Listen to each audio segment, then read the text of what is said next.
బ్రాహ్మణుడు మేక. ఒకరోజు ఒక బ్రాహ్మణుడు పక్క గ్రామానికి వెళ్ళి తిరిగి తన ఇంటికి వస్తున్నాడు. అప్పుడే ముగ్గురు ఆకలితో ఉన్న కపటి మనుషులు అతన్ని చూశారు. ఆ గ్రామస్తులు నాకు ఈ బలిసిన మేకని బలిచ్చినట్టుగా ఇచ్చా. అబ్బో చూడరా ఎంత బలుసుందో. ఒరేయ్, ఈ రాత్రికి బాగా కడుపు నింపుకుందాంరా. వాడిని మోసం చేస్తే పోలా. అదేమంత పెద్ద కట్టం కాదులేరా, ఏం చేయాలో చెప్తాను ఇనుకోండి. మొదటి దొంగ బ్రాహ్మణుడి దగ్గరికి వెళ్ళాడు. అదేంటి బేంబడా, భుజం మీద కుక్క పిల్లలు మోసుకెళ్తున్నావు, బాయిలు పడిపోవా? వెర్రివాడ, మేకకి కుక్కకి తేడా తెలియదా నీకు? ఓసోస్, అంత కోపం ఎందుకో? నీకు ఎటువైతే కుక్కను మోసుకెళ్ళిపో, నాకేంటి? నా కళ్ళు నన్ను మోసం చేస్తున్నాయా?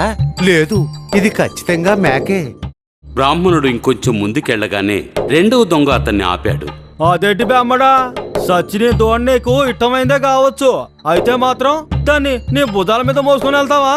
నువ్వు ఒక బేపనోడివి, మర్చిపోయావా ఏటి? గుడ్డివాడివా, కళ్ళు కనిపించడం లేదు?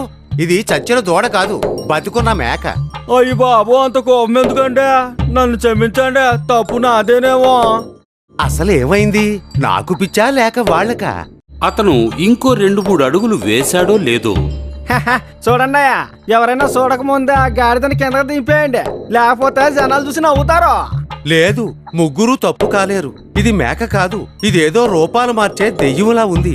ఆ గ్రామస్తులు నన్నింత మోసం ఎందుకు చేశారు? బ్రాహ్మణుడు ఒక్క మాట కూడా మాట్లాడలేదు. అతడు మేకను భుజాల మీద నుంచి దించి కింద పడవేసి వీలైనంత వేగంగా పరిగెట్టి పారిపోయాడు.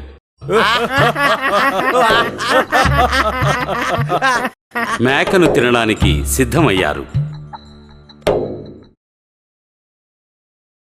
నీతి: ఇతరులను నమ్మడానికి ముందు మీ మీద మీరు నమ్మకం ఉంచుకోండి.